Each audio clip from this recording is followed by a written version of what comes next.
Welcome back mga kaibigan, at mamaya na mga kapatid, bakbakan sa Qatar between Joshua Pasio mga kaibigan at saka Jared Brooks sa kanilang strawweight championship mga kaibigan, MMA 1FC mga kapatid. Napag-alaman naman natin na during their last fight, talo itong si Brooks mga kaibigan via disqualification dahil sa slamming of the head ni Joshua Pasio mga kapatid.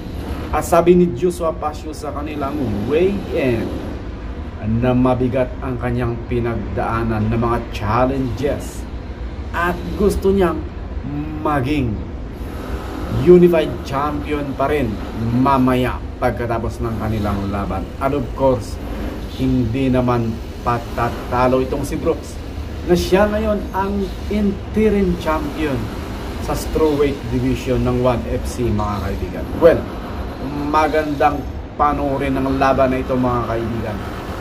Joshua Pasio, kapwa Pilipino natin mga kaibigan, laban sa napakabagsik at saka napakatinding knockout artist na si Brooks mga kaibigan. Well, malalaman natin yan mamaya kung sino ang mananalo sa kanilang dalawa.